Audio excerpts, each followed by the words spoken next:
I said something last month, and it was my little party trick in terms of how to be the smartest person at a dinner party.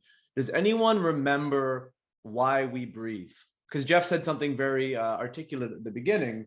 Jason and I thought very hard and carefully about how to lay out all these body system exposés. And starting at the cellular level makes sense because that's the smallest unit of matter that we can measure inside the human body. It's a complete organism. But does anyone remember why we breathe? I said something very specific. To create water? Not quite. That's part of it. That's an element of it. To transfer oxygen. Was it carries energy potential? So yeah, the reason we breathe, all of those are true as little pieces that kind of say the whole thing. To make energy, that little electron gradient that our mitochondria creates combines the final electron with oxygen to create water and carbon dioxide. So it's very important to understand that without oxygen being delivered to all of our tissues, our body cannot make energy in an aerobic fashion, which means with oxygen. And not making energy aerobically means that we are going to become fermenters, professional fermenters. Now, we know bacteria ferment and we want them to. But us as humans, we don't ferment unless we're making beer and wine. It's the only time fermenting is or if we're making kimchi or sauerkraut. But inside of our bodies, we cannot ferment and sustain energy production or energy potential. So this is why the cardiovascular system is really here. The most important thing to know about the cardiovascular system is it is our oxygen pump. It pumps blood around the body, circulates that blood to all the different organs, and the minute details about the cardiovascular system are incredible. So if everyone makes a fist, your heart is roughly the size of your fist. And this heart beats perpetually. It's the only thing in the body, yet we're all sitting still. If you were to all stop blinking and not moving, the heart is the only thing in your body that's always dynamic in some way, shape, or form. So if you lay out the circulatory system end to end, all the arteries, all the veins, it would be 60,000 miles long. So inside each one of us, we have 4 trips around the earth in terms of vascular highway. And every 3 minutes, your body pumps about 6 quarts of blood, circulating every 3 minutes, which is incredible. So this highway cannot be congested. There cannot be traffic jams, because the same is true when you're trying to get somewhere and there's a traffic jam. If you hit traffic, you stuck. And in the case of the human body, when you stuck, you dead.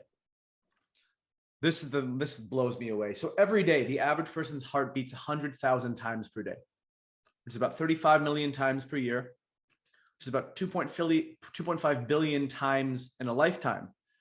So my interestingly constructed brain goes, well, if I have 2.5 billion beats, if I can slow down how quickly or how frequently my heart beats, I can extend those 2.5 billion beats out over as many years as possible, which means I might be able to terrorize the world when I'm 95 years old, being the best old guy in the world. I think Jeff Thurston's going to probably hit 107 at this rate.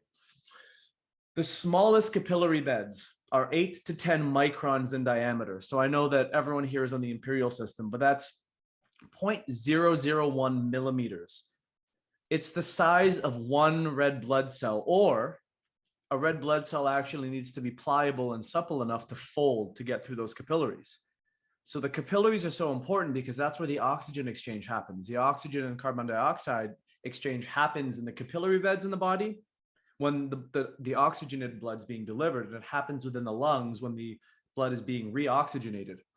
And every single beat, you pump about 1/3 cup of blood.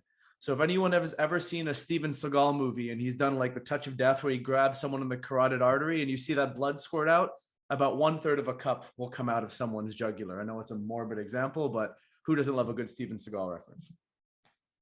So the important way to think of the heart, because perspective is everything. Do we need to know all the deep details about all the anatomical functions of the organ? Not necessarily to be effective. Understanding the concepts that then can bring you into the conversation with your practitioners, and then maybe bringing Jason or myself up on a higher level call is important. So the heart is a chamber with valves that essentially holds and pumps blood. So the different chambers of the heart hold blood momentarily. There's a side that has deoxygenated blood coming back, and there's a side that has oxygenated blood going out. So it's blood in, recirculation to the lungs, blood out, circulation back to the body. And the valves are very strategically constructed to allow for unidirectional flow. Unidirectional flow means it goes one way. And there are scenarios where someone has the concept of a leaky valve or a dysfunctional valve. What that means is that the heart is intending to pump blood one specific direction. If that blood is reperfusing, it's going back in the opposite direction. Can anyone think of what might happen to the heart, or what does a heart experience when you have blood going two separate ways? This is for 50,000 fairy bonus points. Yin and yang. Oh. The yin, come on, Beth. The yin and yang. Keep going. Keep going. Balance, a pull and a push. Exactly. So if we're meant to push and we pull in the opposite direction, does that enhance the flow or does that impede the flow? Enhance, I would think. No, it impedes it. If I'm going if I'm trying to drive into an oncoming traffic, how well is that going to work for me? Touche. Yes.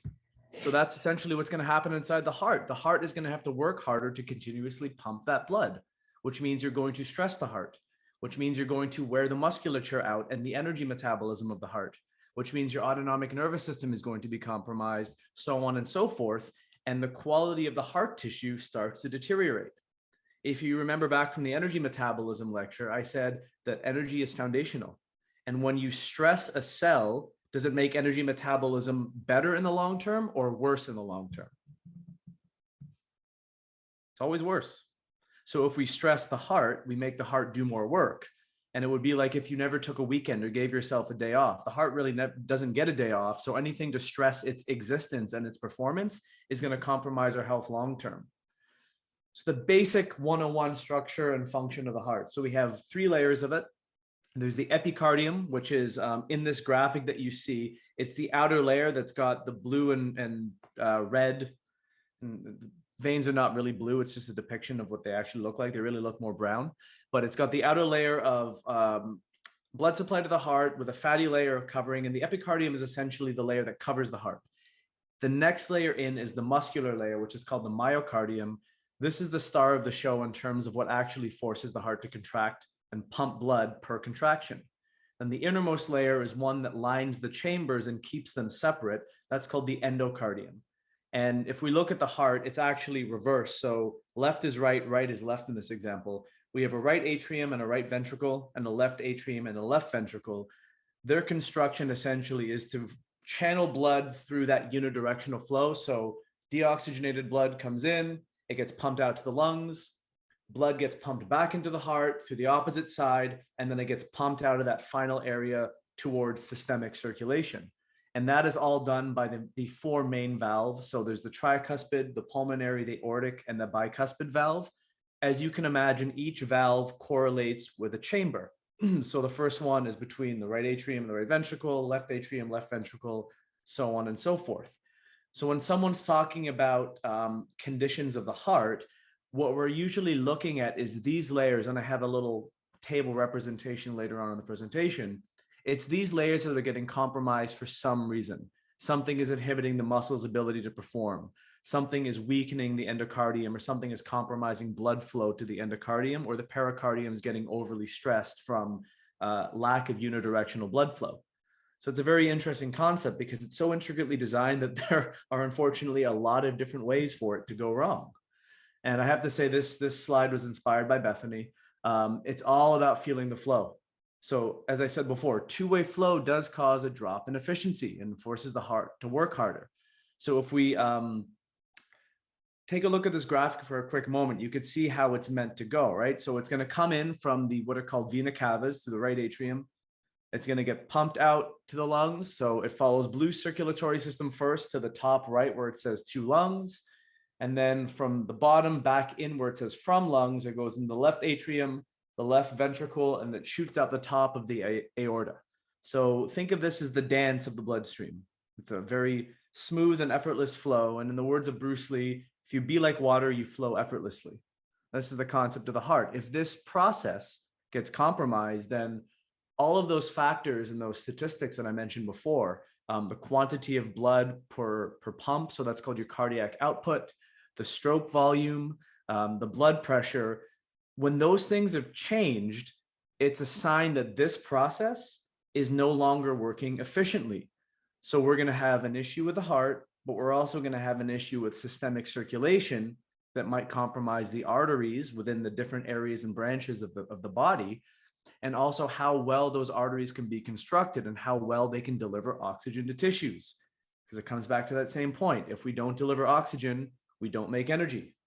If we don't make energy, we don't stay healthy. And now you can see where this is going. So knowing the difference between the different anatomies is huge. So veins carry blood towards the heart. Of the two highways, which ones carry the deoxygenated blood? Following everything that we've said so far, which ones carry deoxygenated blood?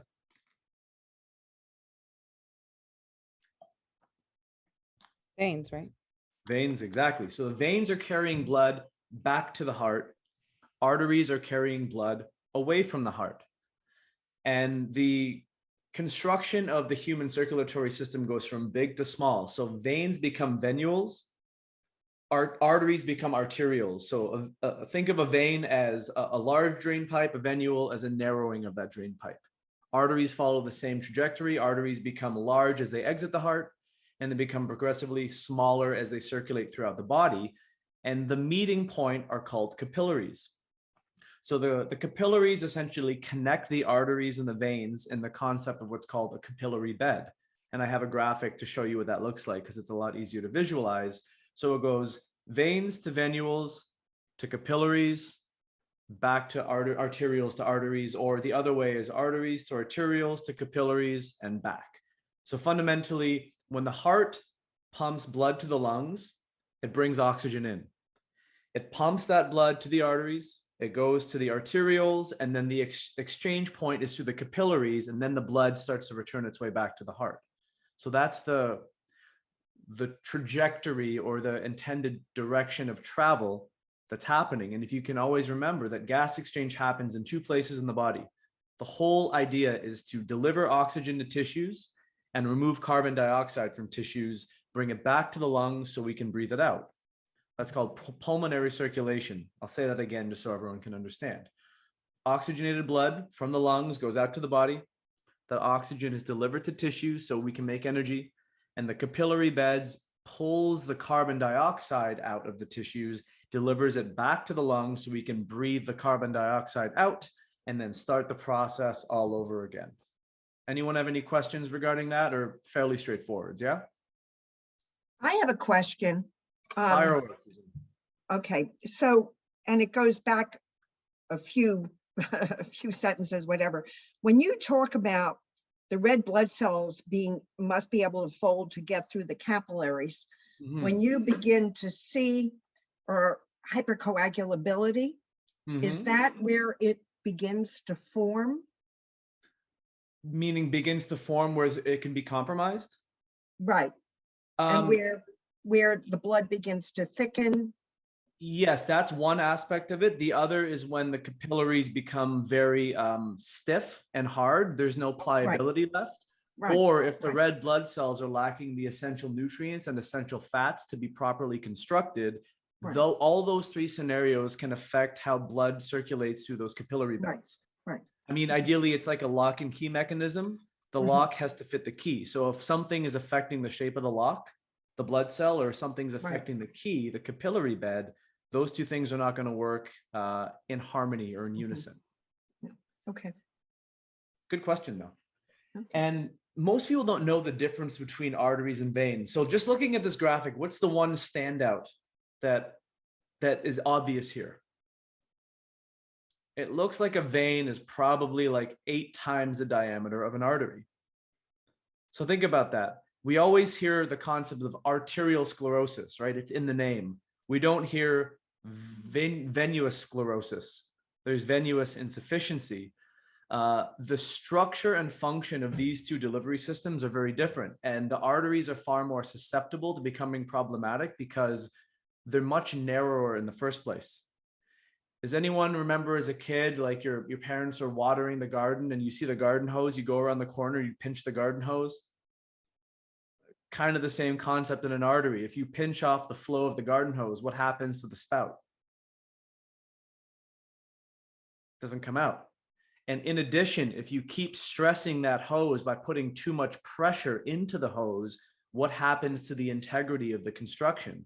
It starts to weaken and develops a bulge. In the case of the human body, the same thing happens, although we'll get into the mechanisms a little bit later on, but anything that compromises the diameter of the tube changes the dynamics of how the fluid flows through that tube. So when we're talking about cardiovascular issues, most of the time, not all the time, but most of the time, we're talking about a problem of the arteries because they have a very active muscular layer, a very thick muscular layer, and a much more fragile elastic membrane. So there's two types of circulation. When we're talking about pulmonary circulation, that's blood to the lungs. And as I said before, it's about absorbing O2, oxygen, releasing CO2, carbon dioxide. Then there's systemic circulation. And for the most part, the issues regarding circulation when it comes to the arteries, unless it's something with the aorta or the vena cava, most of the issues that we will probably be focusing on in terms of speaking to our practitioners is regarding systemic circulation. Because think about it this way. If there are 60,000 miles of potential travel, that's a lot of opportunity for one of those little, highway lines to become clogged. If you want to make it an example, think of what happens when a highway shut down and they do a detour off the highway. What happens to the flow of traffic? Same thing here. You're going to backlog things. So anything that affects that systemic travel is going to affect the ability for oxygenated blood to be sent out and then back. So there's two layers of problem there. First and foremost, we become a little bit more hypoxic. Blood's not getting to specific organs that it may actually need to be getting to, so that organ function is reduced. And then secondly, how do you think the body compensates for not being able to deliver oxygen to tissues efficiently? What is our built-in compensation of the organ that never stops beating? Going to be burned out faster. Yeah, that heart's got to pump harder. So the cardiac output gets less efficient. So what does it do? The muscles got to start working harder. And if we have hypertrophy is the enlarging of specific muscles or ventricles or chambers in the heart. Then if the muscle hypertrophies, we also shrink the chamber. If we shrink the chamber, we have less blood output per stroke. So our cardiac output becomes compromised. So we see how the whole thing comes together. So the path of circulation is really important to remember, because if we're going to speak to clinicians about nattokinase or lumbrokinase or serrapeptidase, that's more often than not where the bulk of the effect of assistance, supplemental assistance, is going to be. So here's a really cool graphic that shows the difference between the two. On the left-hand side, you see the pulmonary circuit, and that's, deoxygenated on the left-hand side, reoxygenated on the right-hand side. It doesn't mean that one lung does one and one lung does the other. It's just a graphical representation of the way things flow. Then it goes back to the heart, then it goes to systemic circulation. And the little intricately designed webs, those are what capillary beds look like.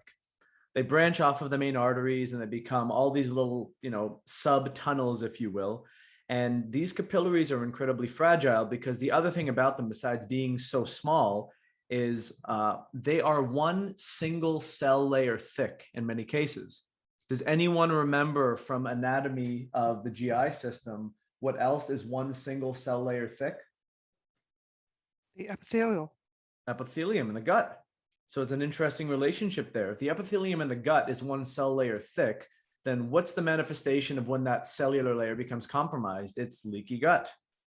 We can have leaky capillary beds because they're so fragile. So if we're putting all this kind of toxic material in our system, if you go over to the right-hand side, you see that each specific organ needs a certain amount of oxygen. The blood actually only needs about 3% of the oxygen. There's capillary beds in the endocardium that obviously the blood that circulates still needs to go to the heart to deliver oxygen. But look at some of the other really hungry organs: the kidneys, the liver, What are those organs used for?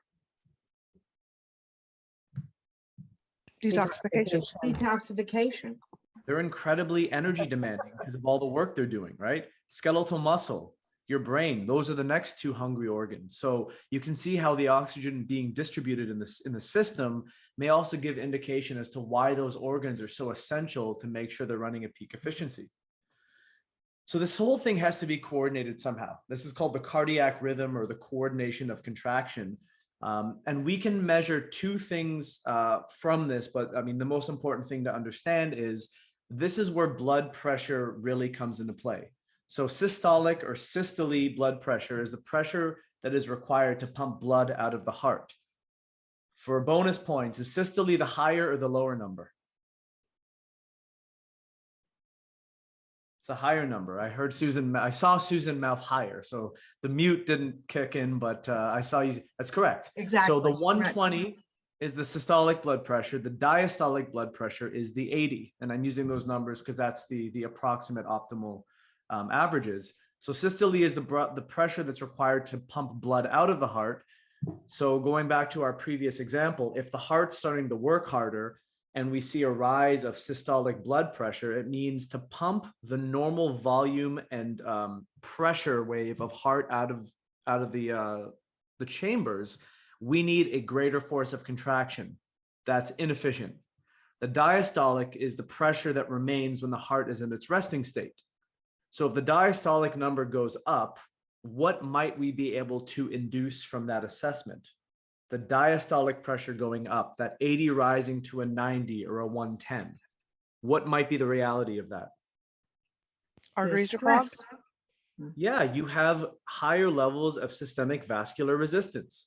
You may have a lack of dilation potential. You may have vasoconstriction chronically.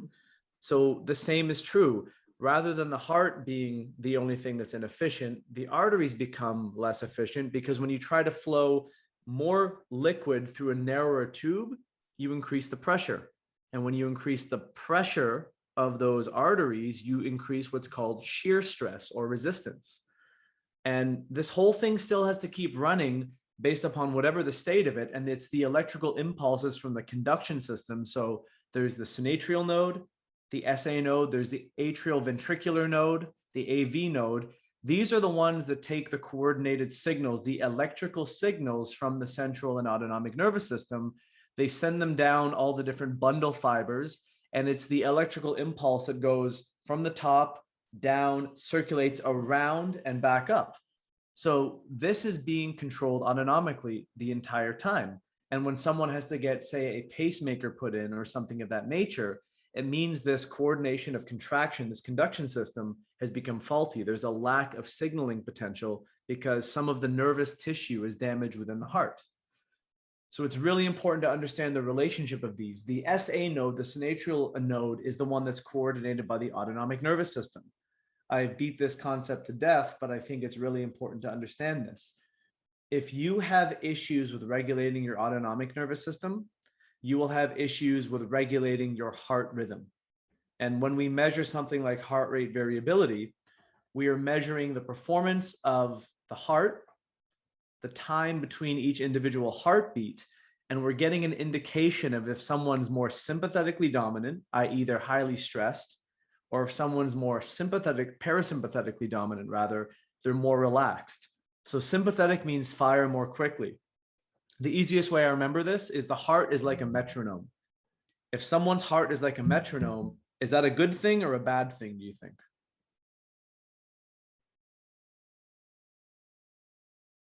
Good. You want a regular heartbeat, I would think. No, metronomic heartbeat is not good because Okay. there's less variability.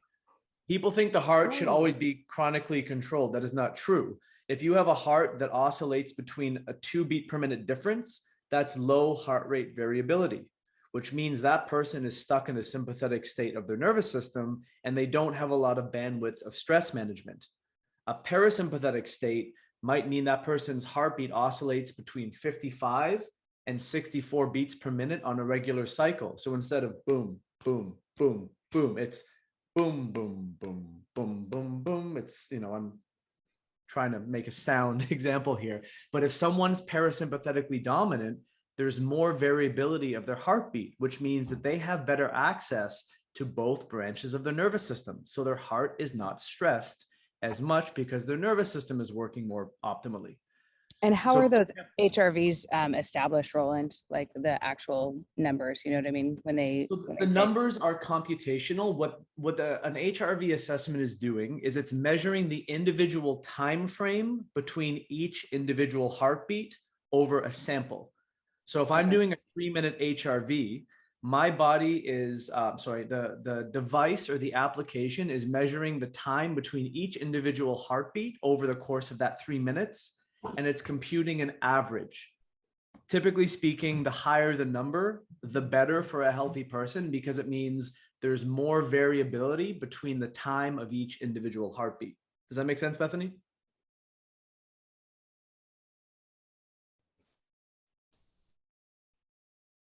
Yes, no, maybe so. Sorry, I lost you. Someone froze. Ah, got it. So what those devices are doing is they're taking a measurement of the time between each individual heartbeat, and they're seeing how variable the measurement is over the course of, say, 3 minutes, and they're giving you a score. So the higher the number for the most part in a healthy person, the better the heart rate variability, the healthier that person's cardiovascular and nervous system. Yeah, I noticed because I was bragging about mine being lower to my husband the other night. So Yeah. So That's generally not right. speaking, like a bank account, you don't want HRV to be a lower number. You want it to be a little bit of a higher number, because if it's a lower number, you're stuck in the sympathetic. So it's an increase in heart rate, an increase in blood pressure, vasoconstriction, which means the narrowing of the arteries, and it's mediated by your stress hormones, your adrenaline, epinephrine, norepinephrine, and to another degree, cortisol. Whereas parasympathetic is the absolute opposite. So if we want to reduce our stress in terms of our nervous system as it relates to our cardiovascular system, the more parasympathetic we can be, the less stress we're putting through that vasculature system. So, And then there's, oh, go ahead. sorry, Roland, really quick. So an athlete, Yes. where do they want to be in the grand scheme of things? Managing the sympathetic versus parasympathetic, who's going to be more successful? Great question, Raf. So the best athletes in the world are what I call the best compensators or switchers.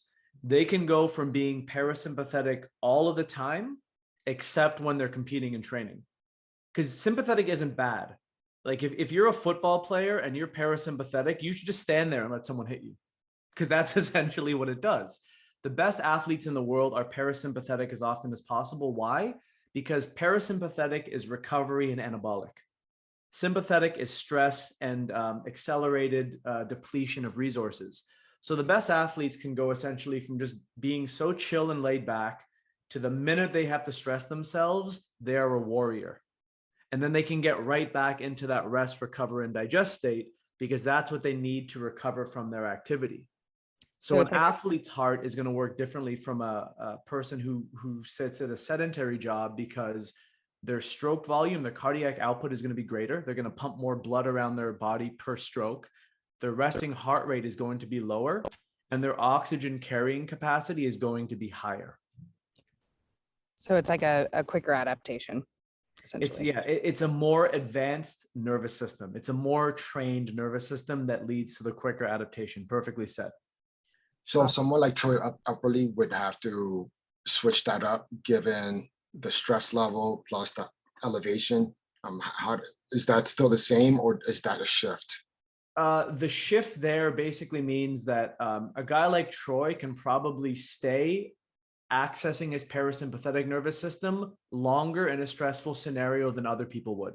Because when you're climbing at altitude, what's the one variable about altitude that changes the entire game? Oxygen. Oxygen. Lack of oxygen. So your oxygen carrying capacity goes down because there's less available, and your body compensates two ways. It increases the production of red blood cells and hemoglobin, and it increases the efficiency of pumping that blood around your body. So an athlete's heart has to respond to the demands of a condition or a scenario. And the nervous system, when that condition or scenario is more regularly introduced, i.e. someone lives at altitude and climbs for a few months to a few weeks, the nervous system will adapt if the person is healthy. If the person is not healthy, those are what I call suicide missions, because if you're hypoxic for too long and you don't get oxygen to your brain, it's very easy to die on a mountain.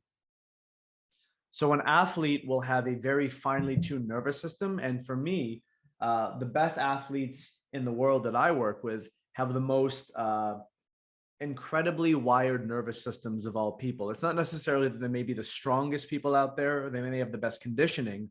It's their nervous systems are so intricately wired that they're seeing their sport like the Matrix, because they're chilled out enough in an environment where someone else may be freaking out. So their heart rate is lower, their heart rhythm is more regulated, and they don't go anaerobic and hypoxic nearly as quickly as normal people would. Does that help, Raf? I'm going to go ahead and assume yes. Yes, thank you. Awesome. No worries. And here are some other factors of additional influence. I'll let you guys go through this a little bit more intricately on your own time, but imbalancing things like thyroid hormone can influence heart rate variability and the relationship of the cardiovascular system. Mineral imbalances are huge. Oxygen status, as I mentioned, so more carbon dioxide and lower oxygen makes us hypoxic, and it also changes our tissue pH, which, if you remember from the last time, tissue pH correlates with positive charge, which correlates with inflammation and a lack of energy production. So as Jeff Why said, didn't, I'm sorry, Roland. it's okay, Susan, don't let it happen again. No, I'm joking. What's going on? Why don't you include in that list magnesium? Because when you're doing chelation therapy to pull out the metastatic calcium that builds up on the walls of the arteries, the goal is to replace it with magnesium, which allows for more flexibility and nutrients rich for the heart.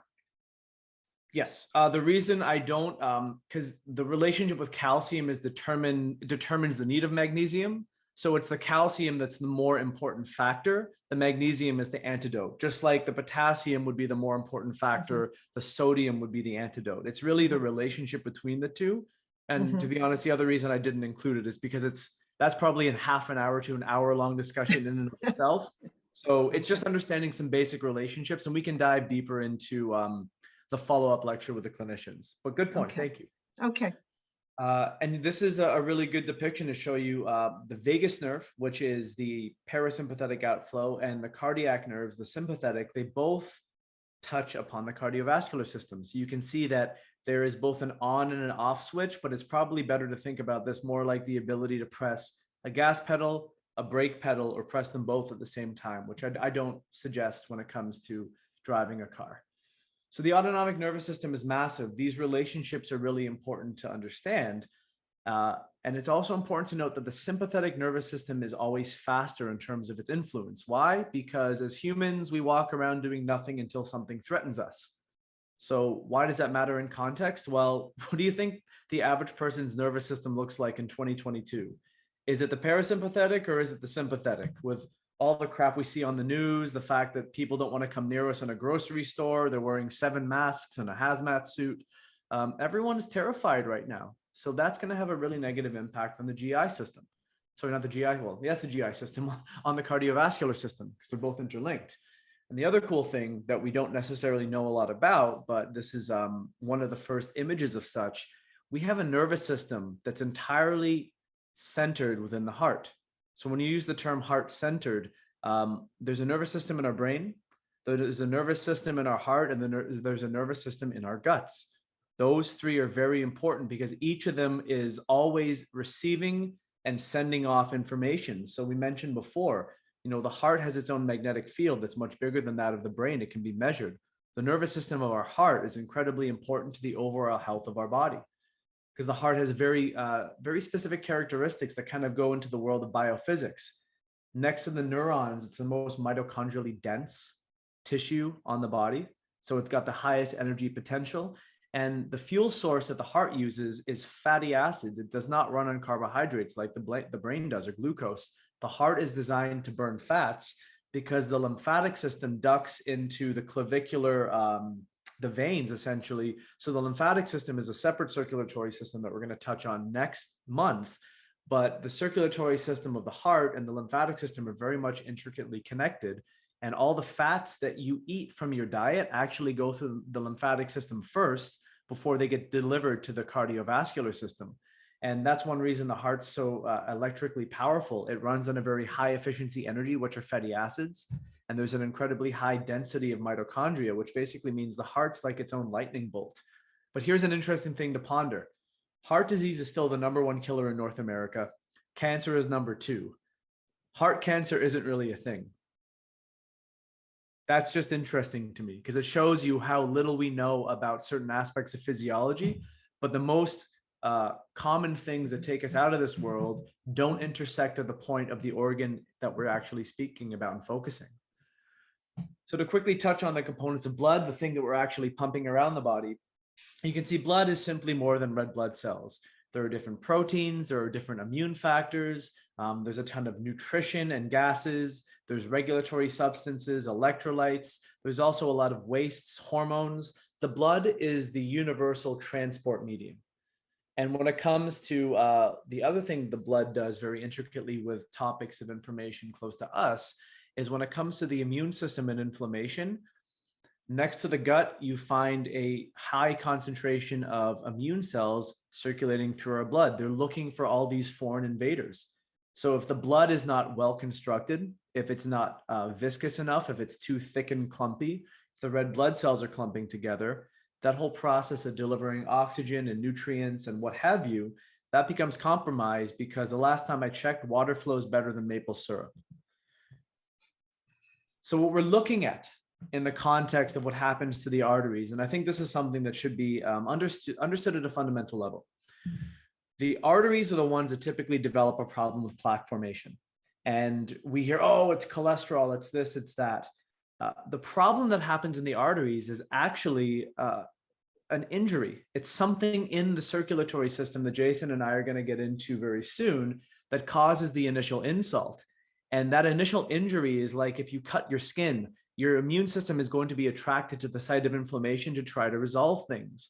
But there's a very intricate dance here that I'll explain in further lectures that basically show that it's the immune system driving this inflammatory process, and cholesterol is involved in the ability for the body to try to resolve itself or regulate it. But cholesterol isn't the problem. It's inflammation in the arteries, typically from something leaking in to the cardiovascular or circulatory system. And that's the hint of where it's going, because the real issue isn't necessarily the problem of cholesterol measurements or lipids or whatever. It's the factors that are sustaining the inflammation are driving this process. So if you can look towards the right-hand side, as that cap, that fatty streak, a gathering of lipids, cholesterol, proteins, dead immune cells, as that starts to get bigger and bigger, it pushes up against that cell layer and it causes the muscular layer to thicken and the tube narrows. So all of a sudden, things that once flowed very well start to become less viscous. They flow with more resistance. And then you can get something called a thrombus, which is a clot, or even worse, because there's only one single cell layer right there, that cell layer can tear off and that clot can be mobilized into circulation. And if it finds its way to the heart, what happens when you plug a major route on the highway? That's a traffic jam that we do not want to happen in the body. And it doesn't happen overnight. The thing that's actually terrifying is if you look down at the bottom of this graphic, it says from 4th decade.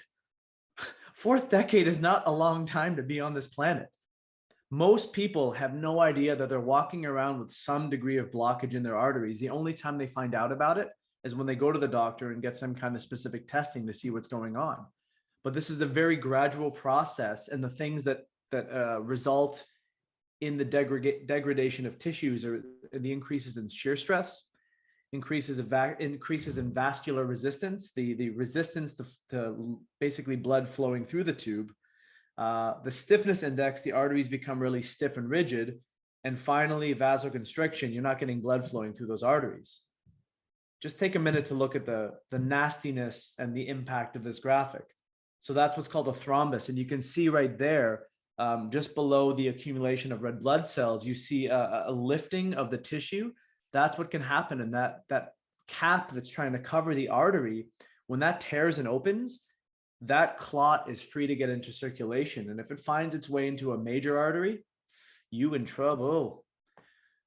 So I made a little chart to talk about the different areas of the body. This is the anatomy of the heart and the different conditions that you can familiarize yourself with. So if you are talking to a clinician and they say, oh, it's pericarditis, it's an arrhythmia, it's endocarditis, you know what they're talking about. And if they're talking about the same thing in the anatomy of the circulatory system, well, if it's peripheral artery disease, you know where it is. If it's, lymphedema, you know where it is. So getting familiar with these is a good starting point. You'll all have the slides afterwards. And being a digestive wellness company, well, we need to talk about digestive wellness. So the metabolic endotoxemia story is something some of you know well, some of you don't. I'm going to paraphrase it really quickly before Jason jumps in here. So if we have leaky gut, the analogy I use is if the water system going to your house and the septic system removing waste from your house are next to each other and one leaks into the other, you don't want to drink that water. That's what happens to our bloodstream, right? So contents from the gut escape the lumen, mostly microbial of origin, and then these foreign contents, be it endotoxins, whole bacteria themselves, toxic metabolites, because these critters have to pee and poo just like we do, they get into the blood system, and all of a sudden the immune system's going, what is this? So the only thing that the immune system can do is raise the alarm, the inflammatory response ensues. And the immune system starts to try to bind to these toxic substances to break them down and remove them. And this is something that's going to affect the balance of cytokine production. You're going to have an increase in pro-inflammatory cytokines. And if we go back to this, if we have a very narrow tube with a very fragile tissue, what are inflammatory cytokines going to do to the integrity of the tissue? They're going to break it down. And the translocation of this bacterial product circulate can become a massive systemic issue. And what if this scenario becomes chronic? I'll let Jason jump in to add some value that he was discussing with me prior to this call. Yeah, so this is like one of my all-time favorite topics, how everything starts from the top down. So we know now that one of the major reasons people have heart disease is, well, it's twofold. It's usually because if H. pylori is chronic enough, it can carte blanche into the circulatory tree in your pancreas. It can cause havoc throughout the entire system. But also nanobacteria is like probably the biggest undiagnosed killer of the heart. So this is how you can get infected with nanobacteria. It lives on the stalk of vegetables, particularly like broccoli. And if you ferment that broccoli or eat it raw, the nanobacteria cannot become liberated.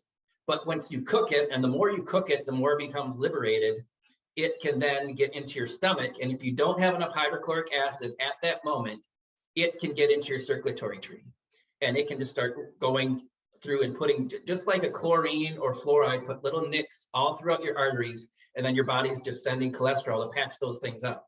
And until you get rid of that infection, the problem's just going to resurface and resurface and resurface, regardless of what drugs you're taking or how many awesome supplements that you're taking.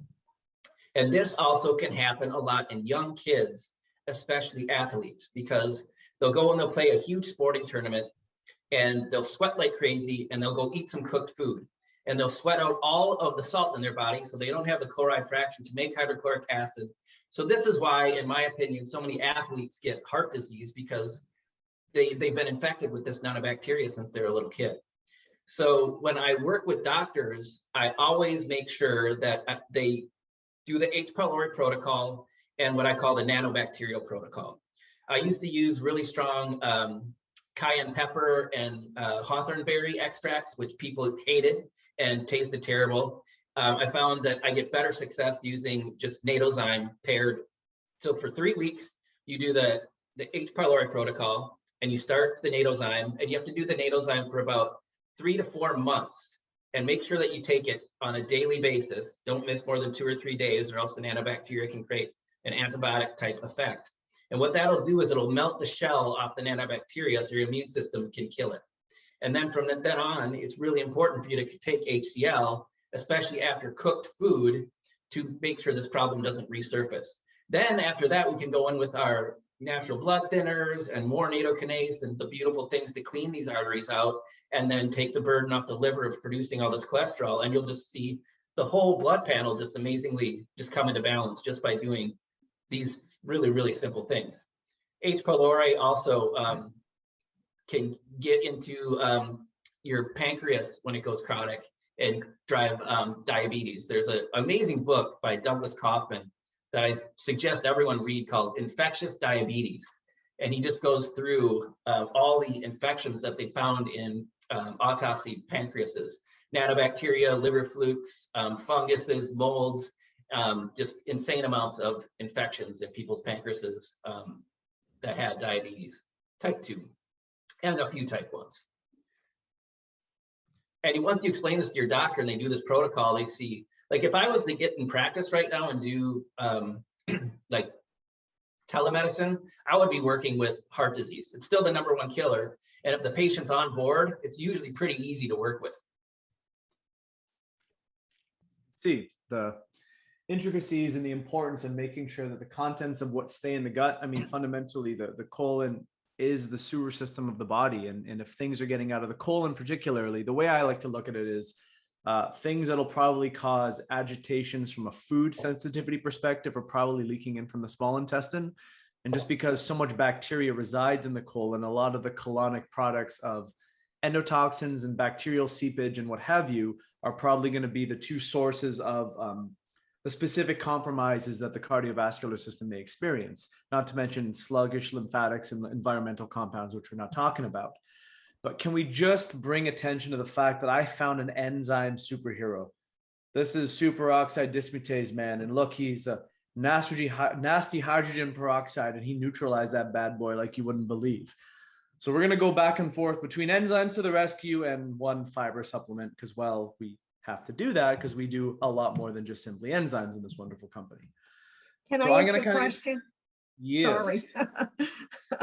So with the Natozyme, and you're saying that it's melting the shell, what's really happened is that the bacteria has gotten out, right? And by Right. using the Natozyme, it's then neutralizing or deregulating, or it's It helps the immune It's system, like- right? So yeah, the it's- protein coating needs to be digested so the immune Right. system can invade and intervene with the bacteria being in a place it shouldn't be. Mhm. Yep, it's like a mini teeny like biofilm. And another thing about nanobacteria is it's, I believe, less than around a micron thick, so it can cross the brain-blood barrier. So I believe it's the average is 18 months when someone has their carotid artery cleaned out. I think it's about 60% of people will have a stroke. And the theory is, well, the body is trying to block that artery to keep that infection out of the brain. And once you clear that out, then boom, the infection gets right into the brain, and then you're going to stroke out. Probably even more than 60% of the time. Okay, so I just love to share. I had Susan, major just surgery. because, sorry, just because we yeah. have a little time frame thing, let's Okay. put this to the end and then we'll just get through the Okay. rest of this. So Right. I want to make sure, yeah. Okay, But going through the products, I'm going to kind of set them up and Jason's going to provide context. So we know we have two different systemic circulatory enzymes. We have lumberzyme and nattokinase. And I know there's a lot of confusion in terms of, well, what's good to use when, how do we frame them? So in my mind, lumbar kinase and nattokinase have some crossover. The important consideration would be, is someone on a blood thinner? And if so, is that something that I need to consider in terms of when I'm using one of these specific enzyme supports and how I'm using it? So the big difference between Lumbro and Natto is, from a systemic circulation perspective, Lumbro only goes after the fibrin proteins that the research has shown. I'm sure there is more in that. Jason can provide context. But if someone is on a warfarin, a blood thinner, something of that nature, lumbar kinase does not interact negatively unless the clinician feels strongly otherwise with the mechanisms of that blood thinner, in addition to thinning the blood a little bit too much. Jason, you want to jump in and provide additional? Yeah, well, I think you pretty much nailed it on the head. If doctors ask, I would just usually say, hey, there's plenty of research that lumbrokinase doesn't move INR, where nattokinase certainly does, and that usually ends the argument right there, unless they're working with a functional medicine doctor who's working with a cardiologist, hematologist, and they just say absolutely not. Then definitely don't push it. Yeah, the important thing to remember is, if we go back to the example of that bulge in the arteries, a large part of that bulge, or at least a percentage of it, contains proteins.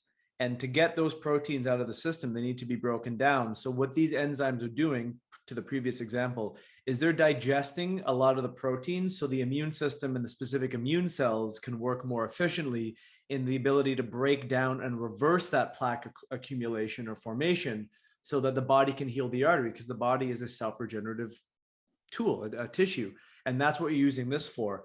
Natto is a little bit different. Natto also has a blood thinning effect. There's probably more research surrounding the cardiovascular system, but other than the fact of it maybe being a negative pairing with something like a blood thinner, there really isn't a lot of negative. Now, Dr. Jeff, when he does jump on, is going to add some clinical insights, because he finds that starting with Natto is a little bit aggressive for people who are really compromised. He's been using serapeptidase, and he'll probably test Lumbro as well.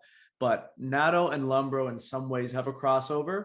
But if you're wanting the more gentle start, and Jason, you'd be better than I to contextualize this statement, Natto is the stronger of the two from a whole systemic circulatory effect, correct?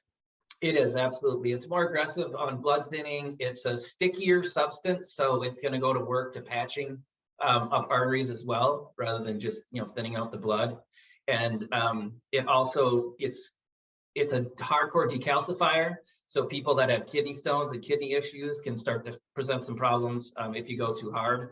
And also it's a stronger anti-infective in my mind than lumbrokinase.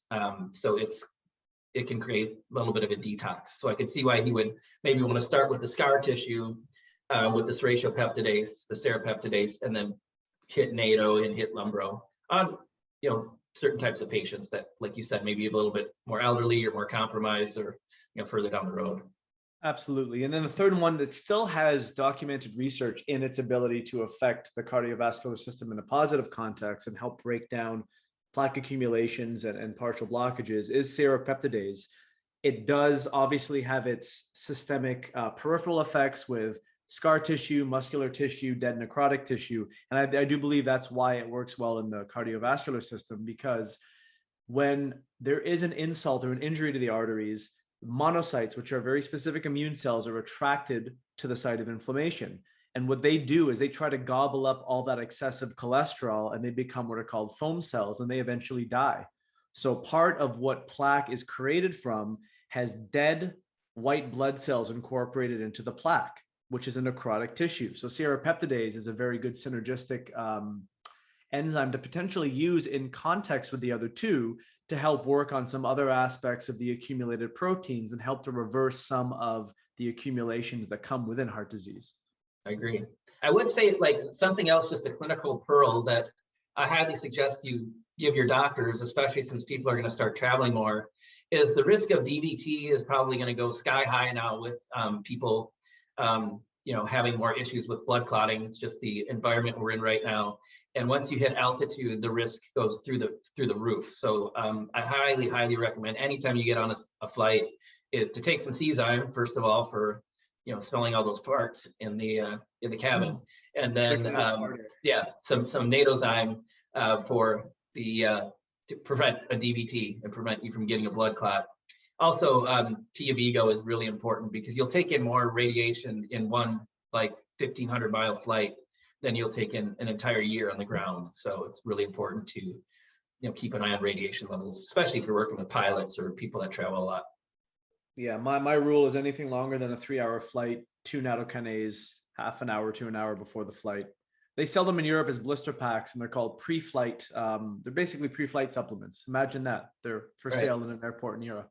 So in terms of the dosing, Jason, is there any specific guidelines that you would encourage when starting the use of all these three?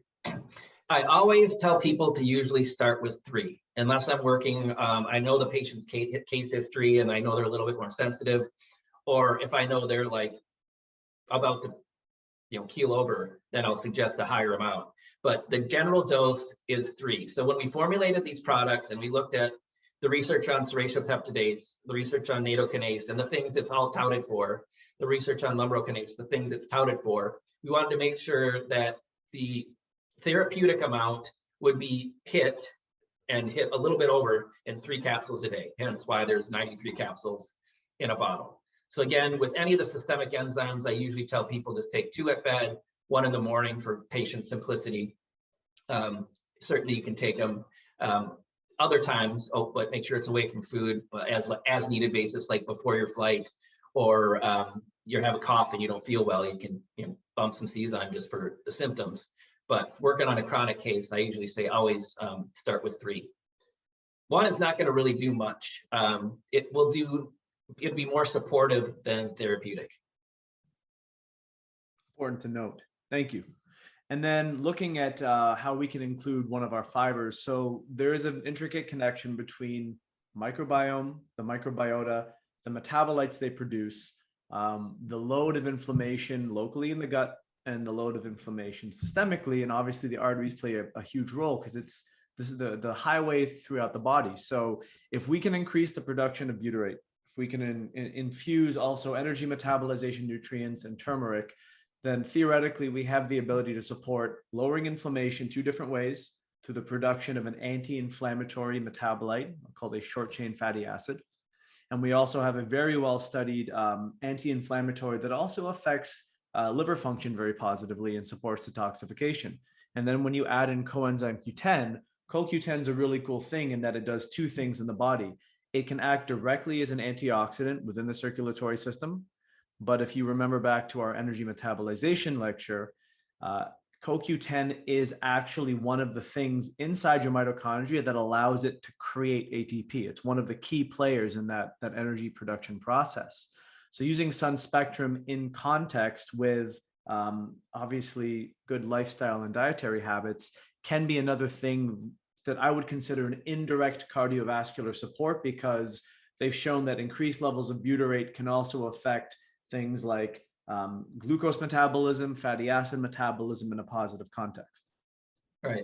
And I would highly encourage you guys to get on the websites for Konica, which you can see down at the bottom of the bottle. It's Sunfiber. The next logo is Konica, is Q10, and highly researched. So you can really familiarize yourselves with the difference between these sources and how unique they are. And most importantly, the C3 reduct. So when you go on the C3 reduct webpage, there's 2 forms. There's a natural and a synthetic. We use the natural form, so that just in case doctors ever ask. But being water soluble is so significant. Like curcumin is by nature a fat soluble nutrient. And once you grind it, it starts to rancidify very, very rapidly. So a lot of times you're getting the benefits of curcumin, but you're also getting rancid fatty acids, which people already have enough of those in their body. So there is a large downside to, consuming curcumin that's fat soluble, not only with the absorption issues, the taste issues, the smell issues that people have with it, but being white, water soluble, it's amazing stuff. And Jason, I know that you said oh, sorry, should I wait till the end? Yeah, we have a couple Okay, more, no then problem. we'll get into some Q&A stuff. This is the one product that we make that I think very few people understand the importance of it. So because the circulatory system and the structure of how these arteries are put together are so fragile, anything that is an oxidizer that finds its way into the bloodstream theoretically can be the thing that causes that injury. It doesn't just have to be a bacteria or a bacterial endotoxin or a cytokine. It can be an inflammatory compound. It can be a renegade free radical.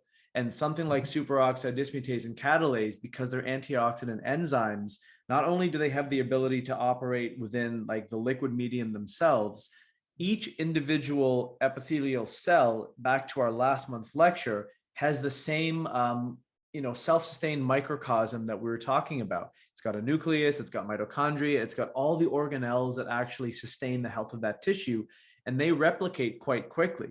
And the heart, those cells never divide. So it's important to understand that if we're oxidatively stressed, we're experiencing the beginnings of what would be some kind of cardiac event or would result in some kind of cardiac event, and we're deficient in our antioxidant enzymes, well, that's something that's a really good indirect support that can have huge potential benefits, even for someone who's like diabetic.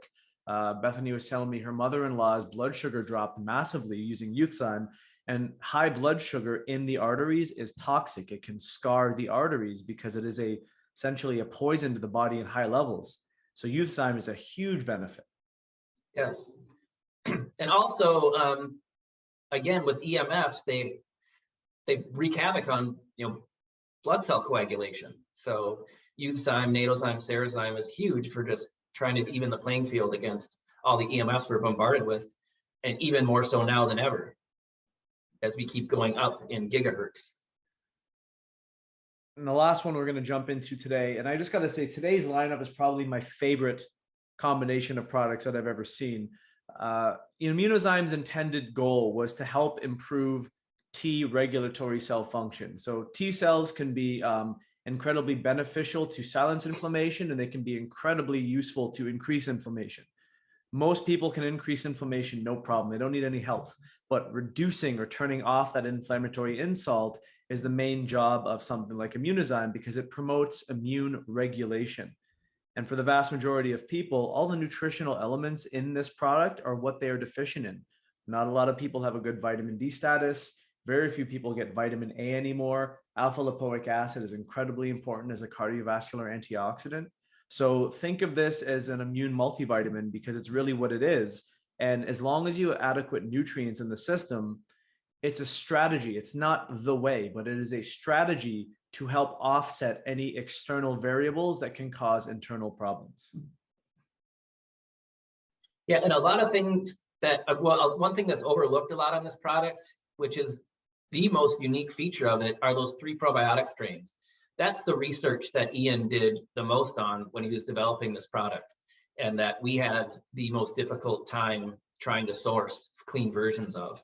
So those probiotic strains are not only shown to boost T cell function, support IL-10, but also they're amazing for upper respiratory function, unlike a lot of the things that we've researched. And with that, everyone, it's over. It's done.